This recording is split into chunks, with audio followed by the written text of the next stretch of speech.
Welcome to the Primitive Camping and Bushcraft podcast. I'm your host, Chris Spear. So here, we're going to talk about gear, grit, and the kind of stories you only get around a fire. It's all about learning, adapting, and keeping your faith strong. So whether you're a seasoned outdoorsman or just looking to unplug and reconnect, you're in the right place. So pull up a chair by the fire and let's get into it. Well, I'm down here at Camp What the Heck this evening. The sun's dipping low behind the tree line. It's starting to paint all the pine trees a gold color. Beautiful gold color. I got the cicadas serenading me in the heat song, the summer song. I mean, it is hot. It's like 90-some degrees out here. Matter of fact, I got my old Jerry fan, and I forgot to turn it on and point it to me. But I can hear the birds starting to, like the mourning dove and the songbirds starting to slow down for the evening. Their song starts changing a little bit as they're looking for their roost. I got one red bird over here, a cardinal, that he keeps looking at me like he upset that I'm in his generalized area. Beautiful birds, though, beautiful birds. But, you know, they're all starting to settle down for the evening looking for their roost. The fire in front of me in the fire ring is popping and shifting and sending light blue or gray smoke up and, you know, that translucent bluish color. And the smell of oak is just, golly, is there anything better?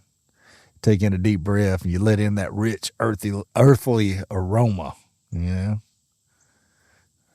It's not earthly, it's earthy. Rich, earthy. I always do that. I get words mixed up or say words wrong. You know, I guess that's me from South Mississippi. But there's something about an oak fire, a hardwood fire. There's something about it. Now, you can tell the difference, what's cooking, what ain't, you know, and I tend to use oak whenever I'm cooking stuff on the barbecue or whatnot. That smell, it just seems to wrap around you and settles you down for the evening. And it makes you feel like you're exactly where you're supposed to be. And in moments like that, my mind tends to wander a little bit. And today, this afternoon, it was really, really wandering. You know, I wandered to a comment that a commenter posted. A listener posted on my podcast platform where it says, you lost me with getting all preachy. That's not what I signed up for. And if I read that with a little bit of intent to it, I apologize. It wasn't supposed to be that way. I was just reading it, but sometimes you can't help but add to what you read from somebody else talking to you through a text. That's why you cannot interpret what a text or a email or anything written is supposed to sound like. You can't judge a conversation off of that. So I've been thinking about that. I'm not here to argue with it. I don't want to argue with it. But because it made me reflect on my faith and why my faith shows up in this podcast in the first place. It made me think about what I'm doing and why I'm doing it and who hears it. There was many years that I would not talk about my faith. There was many a times that, you know, the difference between looking at me and looking at a Christian, you couldn't tell that I was a Christian. So when I was pondering this thing, I was looking back at a trip I took a few years ago, camping on a sandbar along the river. And if anybody knows me, I can't stand sand. If you've been deployed to the desert, you know what I mean about sand. You do not like sand.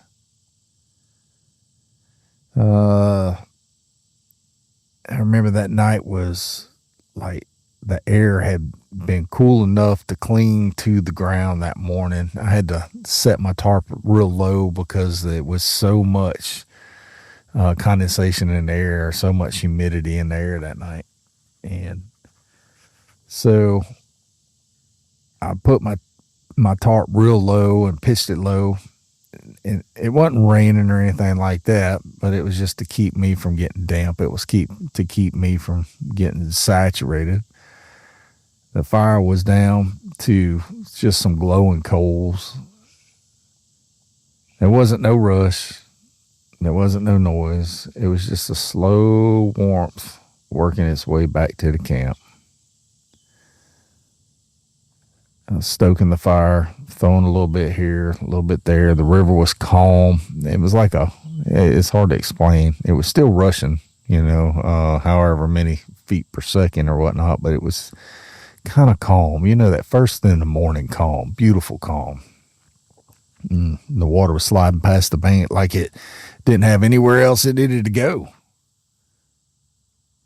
I sat there with a cup of coffee, watching the light dance between the tree trunks, and that's when it hit me. I wasn't out there trying to find God. I was already standing inside what he had already made.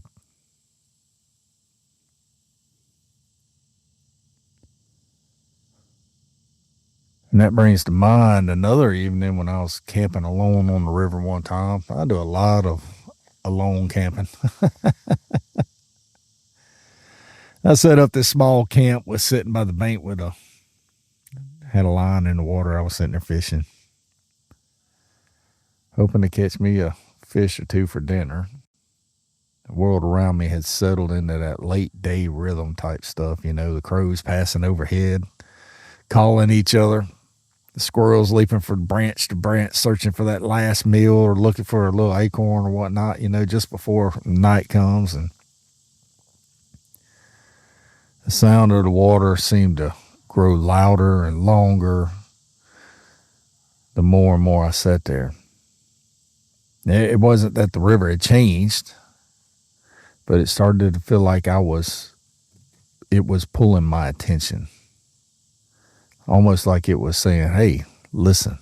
You know what I mean? If you ever been out there and truly just took a few minutes just to concentrate on the natural environment around you, you know exactly what I'm talking about. It's almost like the quietness gets so loud when you're primitive camping, whenever you're hiking or whenever you go out hunting or whatever. It's like nature calls out to you sometimes, it's hard to explain. And then without forcing the thought, a verse came to mind. A quiet whisper as clear in my heart as if someone had spoken it right next to me. It said, be still and know that I am God. For any of you interested, that's Psalms 46, verse 10. That's all it was. There was no long message, no dramatic moment, just stillness in that verse. But it hit me hard. It hit me hard to this very day. Sometimes the loudest truth comes from the quietest moment. And that's why that comment sticks with me. Some folks, F-O-L-K-S. Some folks just want outdoor content to be nothing but skills and gear. Hey, I love that too. I can nerd out about knives. I can nerd out about knots, tarps. Hey, I love talking about fire starters. I can do that all day long. L-O-N-G. But for me, faith isn't a separate category that I only pull out on Sunday mornings. Faith is the lens that I see everything through. Now, it used to be a time when I did not. Faith shapes me the way I see risk and beauty and failure, and it also shapes me in the way I see success. I've decided I'm always going to be honest right here that if a piece of gear fails, I'm going to tell you, hey, this thing is horrible. If a moment moves me, I'm going to say that too. Even if that means someone says that's not what I signed up for. Now, when I know I'm going to want a fire in the mornings, This is the lesson or the main subject for today. Well, I wouldn't say main subject. We're covering that, but we'll get back to it.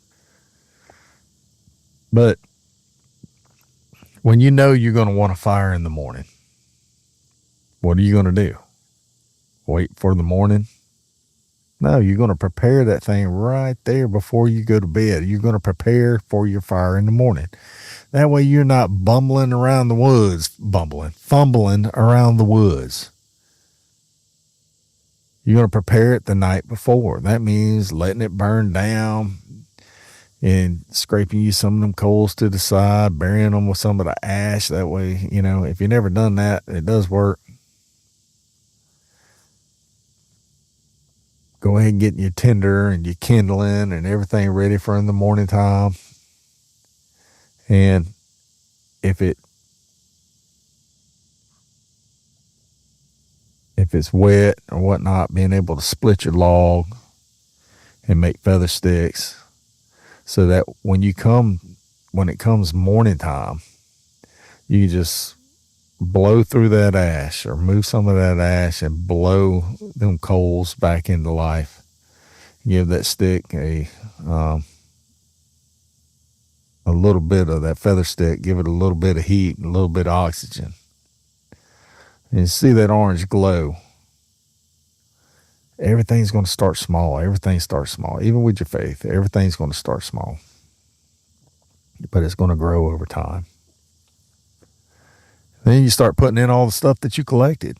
You start putting your kindling, start your pencil-sized sticks, and then all of a sudden your finger-sized sticks, and then your wrist-sized sticks, and then your split woods, and, stuff to that sort. You know how to build a fire. And if you don't, guess what? You're in the right place, because I got plenty of episodes on how to start a fire, how to build a fire. If it rained overnight, make sure you keep a few pieces of wood in your shelter. That way you can make some feather sticks of dry wood. Remember that the bark is going to hold a little bit of moisture. Split wood is going to burn easier. If there's a little bit of wind out, use whatever you got to shield the fire in the first couple of minutes. I'll use my backpack, or I'll put a log in front of it, or I'll stand in front of the fire and kneel down in front of it to where I shield the fire, the flames from the wind, and give it a chance to grow. Let that flame become strong. Are you guys starting to see a little bit of resemblance of what I'm talking about here? Because in everything I said is a metaphor about faith, love, life, whole 9 yards. I always keep a little baggie with some dry tinder with me just in case, because you're going to have one of those mornings one day that you can't get nothing to light for no reason. Sometimes a little bit of fat wood, or a cotton pad with a dab of Vaseline or petroleum jelly, because you can't say the Vaseline. Vaseline is a product's name, but it has become synonymous with petroleum jelly. Big word, synonymous. But if you have that stubborn morning fire, you can always knock it out with a little bit of fat wood, a little bit of cotton ball and Vaseline. Everybody does it. That's a little bit of insurance. And one of my go-tos is the Blackbeard fire starters. If you haven't used a Blackbeard fire plug, I'm telling you right now, I carry a pack with me almost everywhere I go. If I go into the woods, I have Blackbeard fire plugs with me, because it has become my easiest way. That and a cigarette lighter have become my 2 favorite ways to start a fire.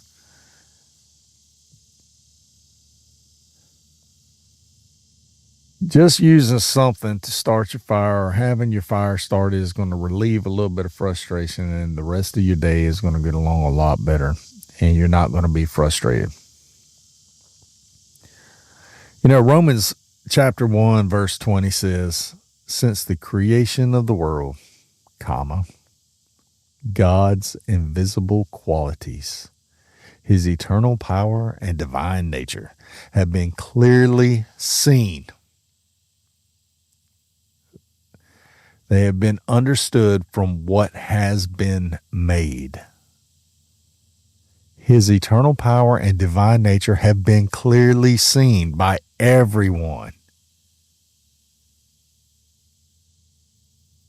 So when I read that, I don't picture a church building. I don't picture somebody preaching to me.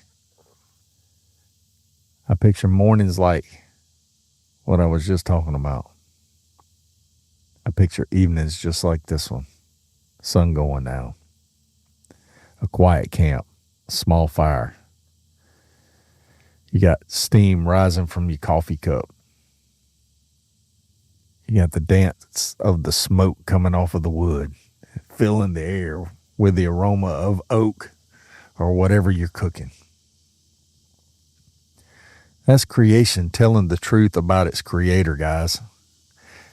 And if I'm going to be honest about the gear I use and the skills that I practice, then I have to be just as honest about the moments that move me. And so do you.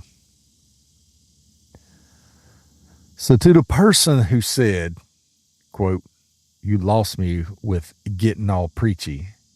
That's not what I signed up for." Unquote. Is it unquote or end quote? I think it's end quote. Hey, I hear you. Maybe you just stumbled across me for the skills and none of the talk about faith.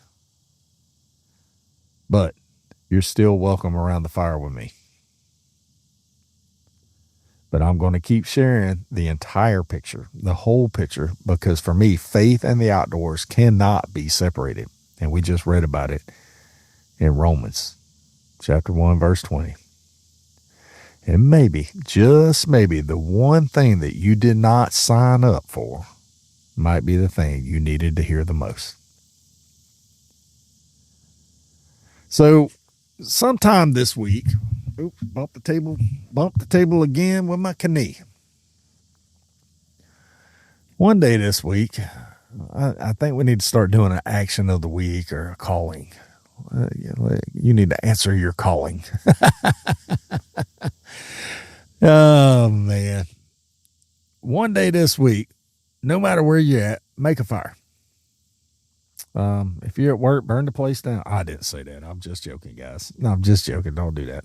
What I'm trying to say is sometime this week, practice making a fire. Even if you're in your backyard, you're in a fire pit, you're having to use your barbecue pit, charcoal barbecue pit or something like that. I even went as far as buying a pizza pan, one of those pizza trays, to where I could sit on my porch and practice making fire with fat wood or different shavings and stuff like that.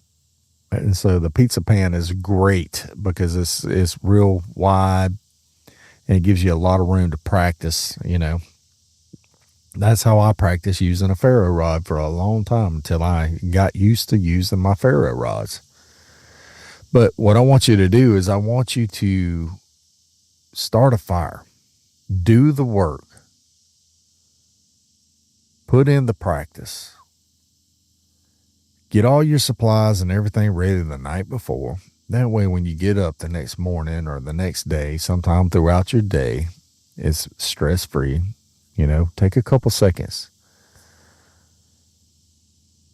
Put you on some coffee or do whatever you're going to do. But while that fire is burning, put your phone away, put your distractions away, and notice all the small details about this fire. Notice the smell. Notice the sound. Notice how the light's going to shift around. Notice the smoke. And if faith is part of your life, see if you can spot God's fingerprints in it. If faith isn't part of your life, see what the outdoors has to teach you anyway. And then, come tell me what you saw. Leave a comment on Spotify or Facebook or whatever. And trust me, I read every single comment. So if this helped you out, one of the dogs did something over here and made a noise. But if this helps you, follow the show. Share it with one person who loves the great outdoors. Go on over to Facebook, join the Primitive Camping and Bushcraft group. Go ahead and like it and share it, and pick up the book Primitive Camping and Bushcraft from your favorite online retailer. Amazon, Walmart, all those, Barnes and Noble, still available. And share it with everybody. I really appreciate you guys. If you want, I can I'll start taking comments about what the next episode should be like. I got like several of them already outlined, but I want you guys to have an input in this. And I am part of this community, and I listen to the community. So if you guys have a topic that you want to talk about, let's talk about it, within reason. Don't go silly with it. Just because I'm a faith-based outdoorsman don't mean you have to. I will ignore. I said I read all comments, but I can't ignore them. Anyway, guys, I thank you so much for joining me today on this episode of the Primitive Camping and Bushcraft podcast, and I will see you next time. Remember, in all your ways, acknowledge Him. See you next time. God bless you. Thanks for sitting around the fire with me today. If this episode gave you something to think about, if it helped you feel a little bit more prepared, or it even stirred your faith a tiny bit, go ahead and share it with someone else who might need it as well. We don't go camping to run away from life. We come out here to slow down and recharge. So grab another log, throw it on the fire, and remember this: in all your ways, acknowledge Him, and He will direct your path. I'll see you next time. God bless you.